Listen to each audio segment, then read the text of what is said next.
The supreme deity whose authority spans the cosmos was a god of unmatched power and majesty, ruling the skies with a wise and steady hand. Also known in some texts as An, he presides as the ultimate figure of authority in the vast pantheon of Mesopotamian deities. He is undeniably one of the most pivotal figures in all of Mesopotamian mythology. Anu is the epitome of divine rule and cosmic order, frequently depicted as the arbiter of fates and the grantor of kingship. He embodies the supreme forces of the universe, often playing an essential role in maintaining the balance and harmony among gods and humans. Join us as we explore the life of a god whose influence extends beyond the heavens, permeating the very fabric of existence. This is the story of Anu, the god of the sky and the supreme ruler of the cosmos. In the dim beginnings of the world, amidst the vast expanse of the cosmos, the union of two primordial deities set forth the spark of creation. Anshar and Kishar, personifications of the sky and Earth's horizons, represent the cosmic bounds between which all of creation was suspended. Their union was pivotal in the Mesopotamian cosmology, where the dome of the heavens met the earthly foundation. Together they gave rise to Anu, the supreme deity of the sky, whose governance would come to define the celestial order, and Ki, the original mother goddess and the embodiment of the earth itself. Anu and Ki established a powerful bond that shaped the universe. From their union, many important gods were born, such as Enlil and Enki, gods that would go on to be known as the Anunnaki. But more on that later. Ki assumed her role as the embodiment of the earth, meticulously shaping the terrestrial realm, infusing it with life and fertility. Her domain became the foundation of natural order, where the growth of all flora and the rhythms of the seasons were carefully nurtured. At the same time, Anu, taking his place as the ruler of the sky, structured the heavens, appointing celestial bodies and crafting the laws that governed the cosmos. His domain became the seat of divine order, where the movements of the stars and the balance of the seasons were meticulously managed. However, Anu was more than a celestial ruler. He was the very essence of the sky, a boundless canopy that both sheltered and governed the world below. His reign extended beyond the heavens. It encompassed the law and order essential for the survival and prosperity of all realms. Anu's significance was deeply embedded in Mesopotamian culture. He was revered not only as a high ruler, but also as a guardian of cosmic equilibrium, ensuring that both celestial and earthly domains remained in harmony. His governance was characterized by fairness and foresight, traits that underscored the stability and continuity of life on Earth. Through his lineage and his governance, Anu exemplified the ultimate union of authority and order. Each day under his watchful sky reaffirmed his enduring presence, guaranteeing the cycle of life and the perpetual stability of the cosmos, thus securing his position as a central figure in the pantheon of gods who shaped the destinies of civilizations nestled in the fertile crescent of the ancient world. In the ethereal realms of the divine, Anu stood as a figure of awe and authority. As the supreme deity in Mesopotamian mythology, he was typically depicted with attributes that highlighted his exalted status and powers. In ancient art and descriptions, Anu often appeared as a god with a long flowing beard, which symbolized wisdom and authority. This feature underscored his role as the father and king of the gods. He frequently wore a horned cap or crown, indicative of his divine sovereignty. The horns were a symbol of strength and divinity, a motif common in depictions of major Mesopotamian deities to signify their supreme status. Anu was typically shown wearing a long, majestic robe that flowed down to his feet, denoting his high rank and divine nature. The robe might be detailed with stars and celestial patterns, reflecting his connection to the sky and the heavens. In some cases, Anu was depicted with wings, showcasing his ability and mastery of the skies.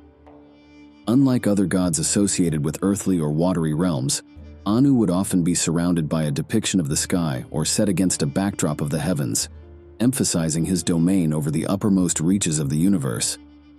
As a ruler of the divine assembly, Anu was frequently shown seated upon a grand throne, often elevated above other figures, signifying his supreme position and the reverence he commanded among gods and humans alike. His appearance aside, Anu also possessed a myriad of powers and responsibilities that underscored his status within the Mesopotamian pantheon.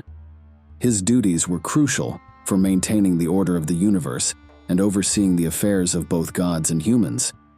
Anu was the first king of the gods, playing a central role in the governance of the other deities. He presided over councils, meetings, and made decisions that affected the entire universe. His authority was respected and revered by other gods, and his decrees were considered final. As the ultimate authority, Anu was responsible for maintaining justice and order among the gods. He resolved disputes and passed judgments, ensuring that the laws were upheld. Anu played a crucial role in the creation and structuring of the universe. He established the celestial order and organized the very heavens themselves. His ability to impose his will over chaos was fundamental to the existence and functioning of the cosmos. As the god of the sky, Anu controlled the sky and had control over its elements, such as the clouds, winds, and rain. He could manipulate weather and other worldly phenomena, which also made him a god of omens and signs, as these were often interpreted through natural events in the sky. Anu had the power to grant kingship and legitimacy to gods and human rulers. His endorsement was crucial for establishing the sovereignty of gods over various aspects of the natural and divine worlds. In human societies, kings often claimed their right to rule as bestowed by Anu, linking their authority directly to the divine. Anu's responsibilities included overseeing the cosmic and moral order of the universe. He ensured that the cosmos operated according to the plans laid out on the Tablet of Destinies, a sacred artifact that outlined the fates and laws governing the universe and its inhabitants. As the father figure of the gods, Anu provided protection and guidance to both deities and humans. He was often called upon for protection against chaos and evil, embodying the role of a protector who maintained stability and safety in the universe. In addition, Anu held a complex and multifaceted personality that reflected his supreme position. While specific details about his personal traits might be less vividly documented compared to the mythological tales of more anthropomorphic gods, several aspects of his personality can be gathered from his roles and actions within the myths and stories. As the ruler of the gods, Anu exuded a strong sense of authority and command. He was decisive and held the respect of both gods and mortals. Anu's decisions were often characterized by wisdom and a deep understanding of the universe.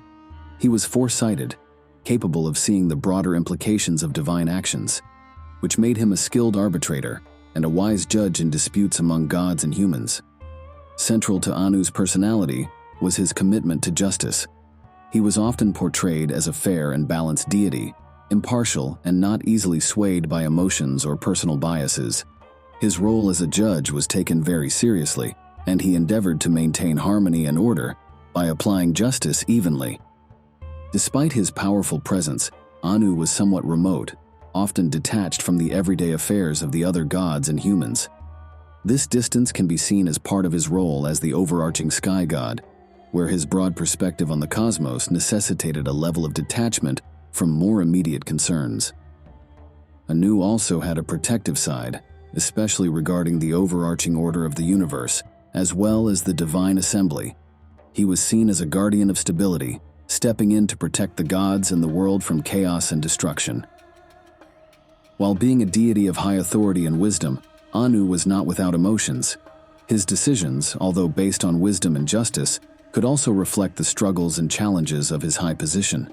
He experienced the burdens of leadership, particularly when faced with difficult decisions that affected the fate of other deities or humanity. In this way, Anu was more than just a deity of the sky and heavens. He was a foundational deity in the establishment of order, serving as the bridge between the heavenly and earthly realms. He ensured that the realms were governed by his will, allowing societies to flourish and civilizations to reach their zenith. His influence was infused into the very essence of Mesopotamian civilization, enduring as long as the stars shone above, reminding all of the God who ruled from the highest heavens, where the fate of all creation was decreed. Anu, as the supreme deity of the sky in ancient Mesopotamian mythology, was associated with several important symbols that reflected his divine status and powers. These symbols help convey his significance within the pantheon and his control over the cosmos. The most distinctive symbol of Anu was the horned crown, which he often wore. This crown, adorned with multiple layers of horns, signified his sovereignty and was a common attribute of divinity in Mesopotamian art. The horns symbolized strength and power, marking Anu as the king of gods. Anu was strongly associated with the sky itself, often represented as a great dome or vault that encompassed the entire heavens. This symbolized his role as the ruler of the sky and his encompassing authority over the world. Anu was associated with the number 60, which held a significant place in Sumerian numerology. It was considered a sacred number, representing the concept of totality and perfection. This association underlines Anu's position at the top of the divine hierarchy, as 60 was the highest number in the Sumerian sexagesimal system. Being the sky god, Anu was also linked to the stars and other celestial bodies. They were often depicted as residing in his domain, and he was considered to have the power to control their movements and influence their divine activities.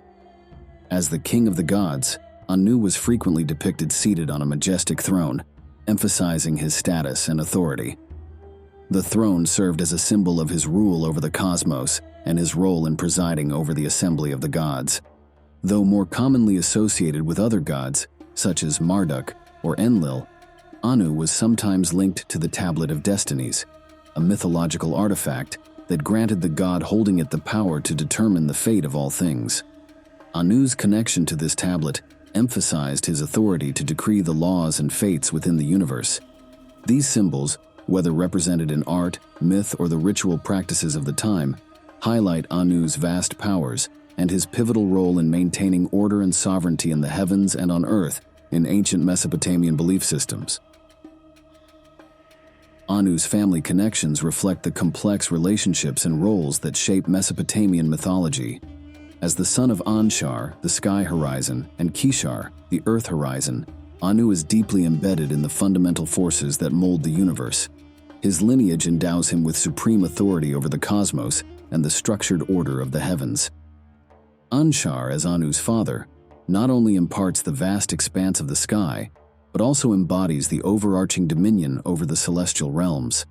His role as the horizon where the sky stretches into infinity instills in Anu a sense of limitless potential and the capacity to govern expansive domains.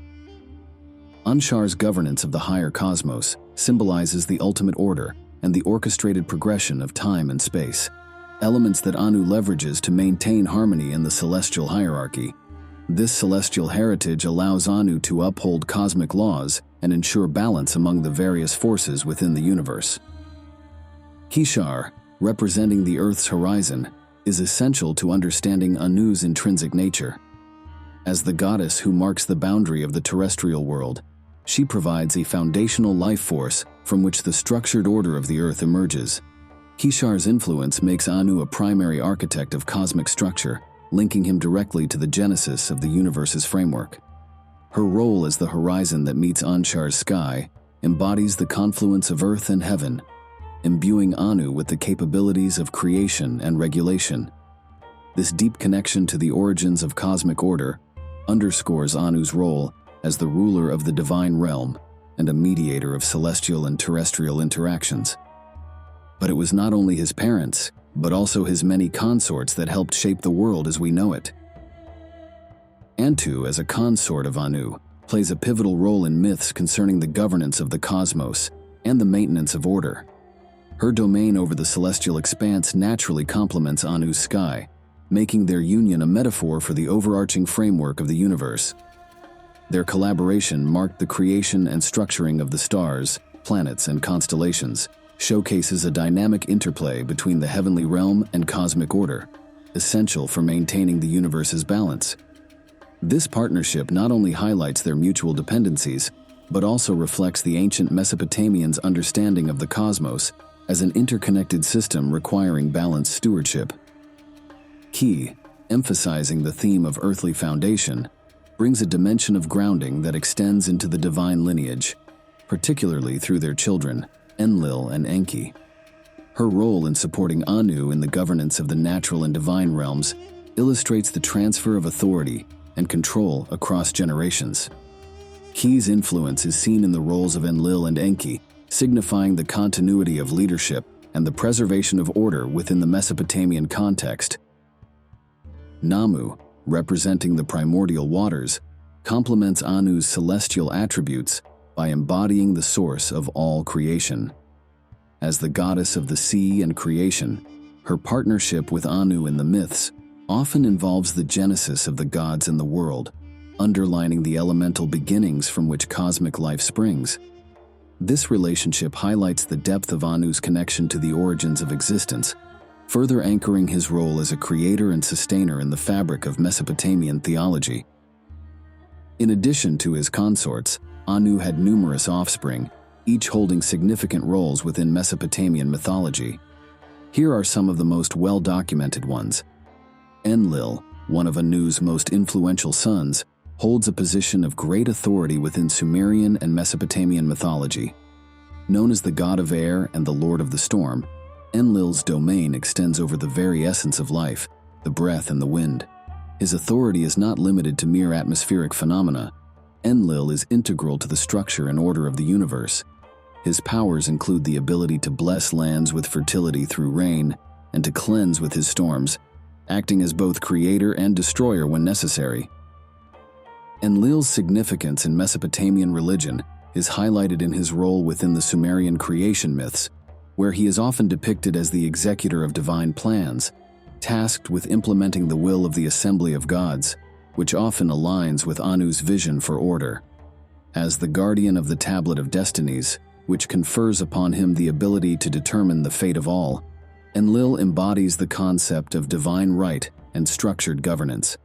His command over the elements and his judicial role in cosmic affairs signify his function as a mediator between the divine will of Anu and the material world, enforcing the laws that govern the cosmos and ensuring the smooth progression of seasons and cycles critical to life on Earth. Enki, also known as Ea in Akkadian mythology, is Anu's son renowned for his wisdom, intelligence, and inventive nature. As the god of water, Enki's realm includes not only the physical bodies of water, such as rivers, seas, and oceans, but also the metaphysical aspects of the aqueous essence that permeates all creation. Enki's waters are the cradle of life, vital for the initiation and maintenance of agriculture, which is the foundation of Mesopotamian civilization. Enki's narratives often portray him as a trickster and a wise counselor, using his intellect and crafty nature to benefit the gods and humankind. He is frequently depicted as solving problems that others cannot, mediating conflicts, and devising solutions from his abode in the deep, sweet waters of the Abzu, a place thought to be the source of all fresh water and a center of his creative power. His role in the myths includes the creation of mankind, crafted from clay to serve the gods, and numerous other tales where his knowledge and skills prevent disaster or bring about beneficial outcomes. Enki's ability to manipulate water, the source of all life, makes him a figure of fertility and creativity. He also has a unique role as the keeper of divine knowledge, including the rituals and incantations that maintain and restore health, order, and harmony in the world. His connection to Anu reinforces the theme of continuity, from the celestial order to the tangible welfare of life on Earth, bridging the heavens with the material plane through the life-giving force of water. Ishkur, also known as Adad in Akkadian mythology, is a formidable deity within the Mesopotamian pantheon, representing the storm and rain. His role is particularly crucial in a region like Mesopotamia, where agriculture is heavily dependent on the timely arrival of rains and the management of water through irrigation. Ishkur wields the power to unleash storms that can both nourish and devastate, making him a god of paradoxes, feared for his destructive potential during storms and revered for his life-giving water. As a son of Anu, Ishkur's command over the weather ties directly back to his father's sovereignty. The storms he governs are seen as physical manifestations of the cosmic power that originates from Anu's realm, the sky. This direct lineage underscores the connection between the celestial dynamics governed by Anu and their terrestrial impacts, mediated by Ishkur's atmospheric phenomena. His ability to call forth thunder, lightning, and rain positions him as a critical figure in ensuring the fertility of the earth, thus sustaining the cycles of growth and harvest that are fundamental to the survival and prosperity of Mesopotamian societies. In myths and religious iconography, Ishkur is often depicted wielding lightning bolts and surrounded by rain clouds, symbolizing his dominion over these elements. His festivals and rituals would frequently seek his favor for favorable weather, emphasizing his role in maintaining the balance between the necessary natural forces that foster agricultural abundance and the chaotic elements that could lead to destruction.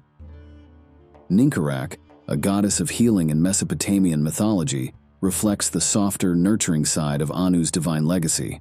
Known for her healing powers, Ninkarak extends the protective and restorative aspects of Anu's rule into the realms of health and medicine.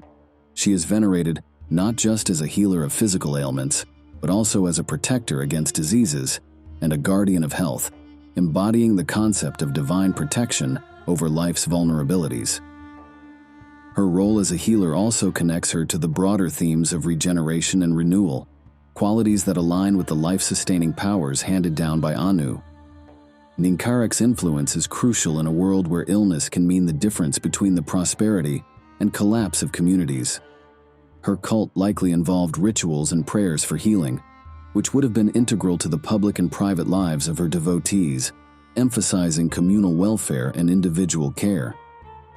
Ninkarak is often depicted in a compassionate guise, administering to the needs of gods and humans alike, sometimes shown in the act of healing or surrounded by medicinal plants. Her worship would have included appeals for her intercession in times of epidemic or personal health crises, highlighting her role as an intermediary between the divine will and human suffering. Amuru, known as the god of the Amorites, is one of Anu's sons, who embodies the nomadic and pastoral elements of Mesopotamian society. His domain is the expansive, untamed wilderness that lies beyond the settled agricultural zones, encompassing the deserts and the pastoral lands. This connection highlights the extensive scope of Anu's sovereignty, which extends from the structured cities and fertile crescents to the rugged and roaming landscapes. As a deity, Amuru represents the freedom and challenges of nomadic life, including the protection and guidance of those who live by herding and moving with the seasons.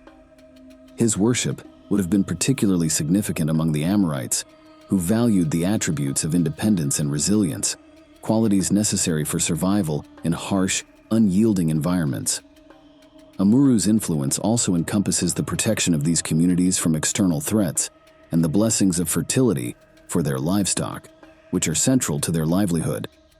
Amuru's iconography often depicts him as a warrior god with a bow and spear, signifying his role as a protector of his followers against the dangers of the wild. His association with Anu reinforces the idea that even the most remote parts of the earth fall under the watchful eye of the sky god, ensuring that Anu's authority and protection extend to all who dwell under the vast canopy of the heavens. Gibel, associated with fire and the forge, is another intriguing figure among Anu's divine children. His domain over fire symbolizes transformation and renewal, akin to the celestial phenomena like the sun and stars governed by Anu. Gibel's mastery over fire is critical in the realms of metallurgy and craftsmanship, making him a patron deity of blacksmiths, artisans, and all who transform raw materials into tools and works of art. Gibel's role in promoting technological and cultural advancements is fundamental. Through fire, materials are forged and reshaped, leading to innovations that drive the progress of civilization. This transformative power of Gibel underlines the broader themes of creation and change inherent in Anu's cosmic rule. Just as Anu organizes and regulates the celestial order, Gibel governs the transformative processes that are essential for development and advancement on Earth. In mythological texts, Gibel is often credited with spreading the knowledge of fire among humans, teaching them the arts of civilization, from cooking and heating to the more complex processes of metallurgy. His influence is seen as vital for the evolution of technology and the arts, which are indispensable for the cultural richness and technological sophistication of Mesopotamian society. Each of these deities reflects a facet of Anu's vast dominion, from the regulation of natural forces to the more abstract realms of wisdom and societal order. They collectively illustrate the profound impact of Anu's progeny on shaping the natural world and human civilization, underscoring the interconnected roles of divine figures within Mesopotamian mythology. Each deity, through their unique powers and responsibilities, continues to propagate Anu's authority and maintain the cosmic order across the heavens and the earth. The myths and tales surrounding Anu are not like the other gods. While there are numerous mentions of Anu across various texts, specific stories centered primarily on him are not as plentiful, as his role is often more about his position as a high authority rather than as an active participant in detailed narratives. However, here are a few more references and contexts in which Anu appears, which will help enrich our understanding of his mythological character. The separation of heaven and earth. In the early moments of the world, reality was unlike anything we can comprehend today. Anu and Ki, representing heaven and earth, were entwined with no gap between them. No breath of air, no line where sky ends and earth begins. This was a domain of boundless potential, yet stagnant, for nothing could thrive if heaven and earth remained conjoined. The arrival of their first child, Enlil, the god of air and wind, marked the dawn of transformation. As Enlil emerged, so too did the space between Anu and Kai. Observing the constricted realm, Enlil was moved by a vision to create a world abundant with life, skies for the clouds to roam, lands for rivers to nourish, and mountains to kiss the heavens. To realize this vision, he knew he must separate the sky from the earth. Summoning his inherent power over the winds, Enlil inhaled deeply, taking the first true breath of the universe. As he exhaled, his breath transformed into powerful winds and gentle breezes that swept across the realm. With a resounding roar, he pushed upwards, elevating Anu towards the expanse above. Gently, he guided Ki downwards, spreading her across the vast depths below. Through Enlil's actions, the sky and the earth were parted. Between them, he fashioned the air, crafting a space where life could blossom. Anu, now the expansive sky, held limitless potential overhead, while Ki, transformed and revitalized, became known as Ninhursag, the earth below teeming with the seeds of life. With the separation complete, Anu up above joined with Namu, the primordial sea goddess and the source of all creation. Their union brought forth Enki, the god of water and wisdom, further enriching the growing world. Together, Anu, Ninhursag, Enlil, and Enki shaped the earth's landscapes. They raised mountains high enough to graze the sky, carved valleys to cradle the meandering rivers, and outlined seas to harbor life in abundance. During this era, the Tigris and Euphrates rivers were born, crucial to the prosperity of early civilizations in Mesopotamia. The gods then established divine laws to govern the interplay between the elements, the cycles of nature, and their own divine responsibilities. These laws were designed to sustain balance and harmony within the cosmos, ensuring that each deity effectively managed their domain in the natural and supernatural realms. Inanna and Ebih. In the tale of Inanna and Ebih, Anu's grandeur as a decision-maker is again illustrated, this time through his interactions with Inanna, the goddess of love and war, and one of his most dynamic granddaughters. Inanna, known for her fierce temperament and boundless ambition, sought to expand her domain and challenge the mighty mountain god, Ebih, symbolizing her conquest over nature itself. She saw the natural beauty of the mountain as a challenge to her own beauty, and when she walked along the mountain, Ebih refused to show Inanna the respect she believed she deserved. This angered Inanna. Inanna then proposed her bold plan to conquer Ebih and sought the endorsement of the Divine Assembly, where Anu sat at the helm. Anu was hesitant to support Inanna's aggressive ambitions. He questioned the wisdom of her campaign against Ebih, fearing the potential repercussions of such unchecked aggression. This narrative moment highlights Anu's role not just as a ruler, but as a tempering force, cautious of endorsing conflicts that might disrupt the divine order or bring unnecessary suffering. Ultimately, Anu denies Inanna's request and warns her not to attack Ebih, pointing out that Ebih is more powerful than she is and she should think twice before challenging him. However, Inanna's rebellious nature led her to ignore Anu's warnings. In an act of defiance, Inanna rejects his counsel, arms herself, and attacks Ebih, destroying him. The poem ends with praise for Inanna's triumph and concludes, as many works of Mesopotamian literature do, with praise for Nisaba, goddess of writing, in thanks for her inspiration and guidance in writing the piece. Inanna takes command of heaven. The rise of Inanna, the goddess of love and war, into the heavens is a tale of ambition and divine politics, with Anu at the center as a key figure of authority. In the myth where Inanna takes command of heaven, it is Anu's diplomatic insight that shines through, facilitating her rise while maintaining the delicate balance of power among the deities. Inanna, ever ambitious once again, sought to expand her influence beyond her assigned realms of love and fertility. She set her sights on the Inanna temple, the heavenly realms that were not just prestigious, but pivotal for any god aiming to secure significant power. However, acquiring such a position required more than mere desire. It needed the approval of Anu, the supreme authority in the pantheon. Under the counsel and preparation by her brother Utu, Inanna approached Anu. She made her case with both passion and persuasion, articulating her vision for the heavens under her rule. Anu, known for his wisdom and foresight, listened intently. While initially shocked by her arrogance, he understood the implications of granting such power to Inanna. He recognized both the potential for great benefit and the risk of upsetting the established order. After much deliberation, Anu agreed to Inanna's request. He bestowed upon her the divine decrees, powerful artifacts that legitimized her claim and formally recognized her authority over the Inanna temple. This act was not merely administrative, it was a profound endorsement of Inanna's capabilities and her role within the divine hierarchy. By granting these decrees, Anu not only empowered Inanna, but also ensured that her rise to power was seen as legitimate and just by all in the heavenly realms, thus maintaining harmony among the gods. The Bull of Heaven and Inanna. In the ancient city of Uruk, the story of the Bull of Heaven unfolded.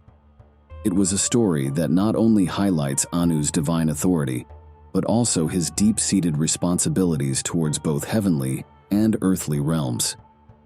Once again, Inanna played a central role in this myth. After being rejected by Gilgamesh, Inanna became furious and requested Anu to release the Bull of Heaven upon Gilgamesh and Enkidu. Anu, aware of the destructive power of the Bull of Heaven, initially resisted Inanna's pleas. His concerns were for the people of Uruk, who would suffer the consequences of such a divine retaliation.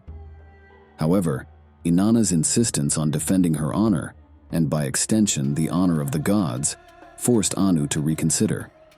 In granting the Bull of Heaven to Inanna, Anu was upholding a crucial aspect of divine law, that offenses against the gods could not go unpunished, especially when they involved a figure of Inanna's stature.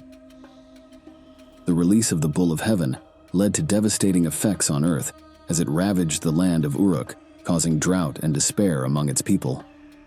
Ultimately, the Bull of Heaven met its end at the hands of Gilgamesh and Enkidu, which leads to the events of Inanna's descent into the underworld.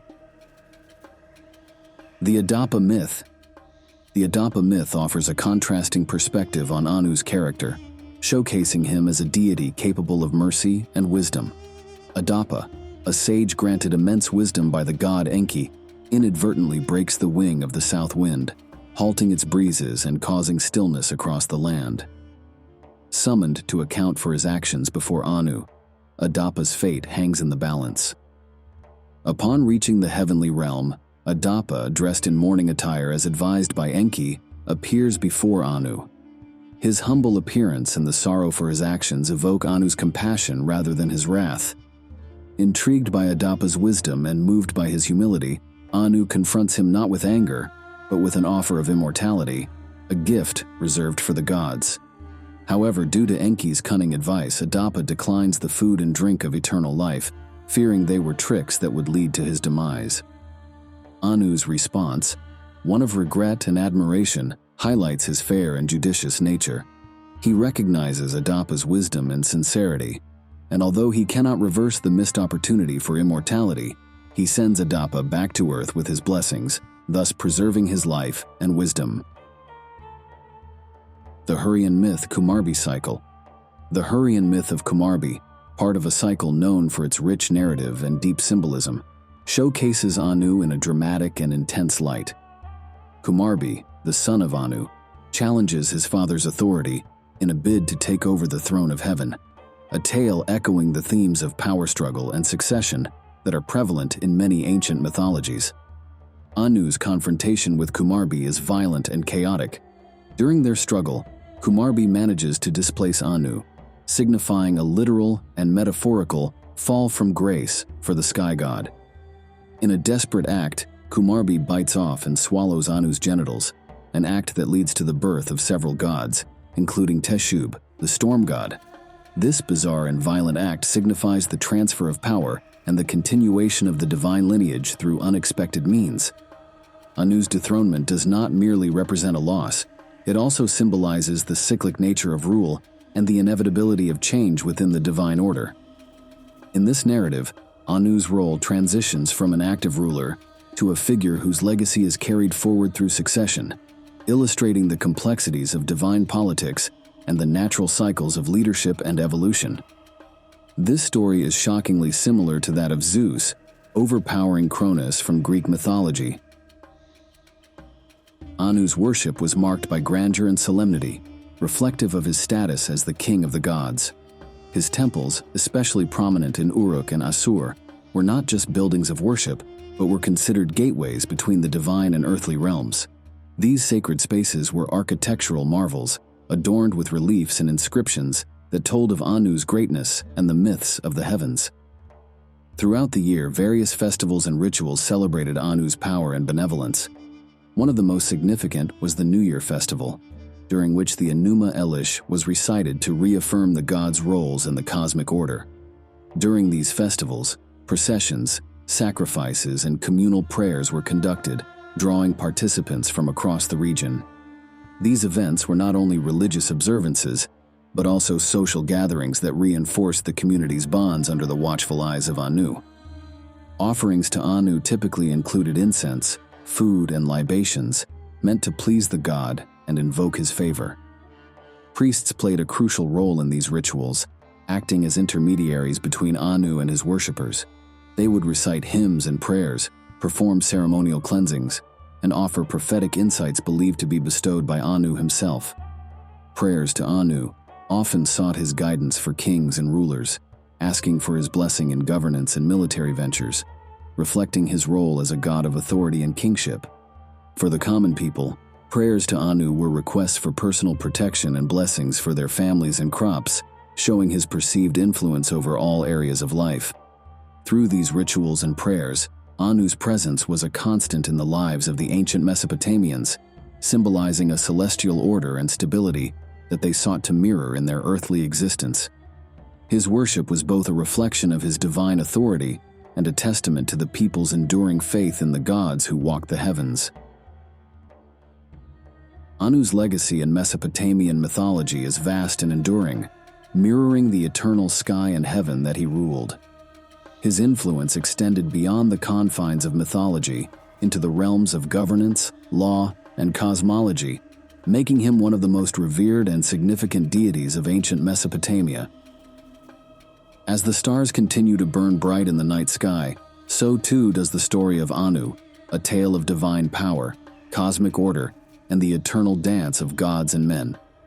In the whispers of the wind and the vastness of the sky, the legacy of Anu lives on as timeless as the heavens he once commanded. Thank you all for watching all the way to the end. I hope you enjoyed this as much as I enjoyed making it. What did you think? Did I miss any details? Let me know in the comments below. If this is your first time watching one of my videos, then welcome to the channel. I hope I earned a like and subscription in your eyes. If not, that's okay. I'll keep making videos until I do earn it. If you're a returning viewer, thank you so much for your continued support. I truly appreciate all the views, likes, subscriptions, and kind words and messages. Without you, this channel wouldn't be here today. That's it for now. I hope to see you all in the next one.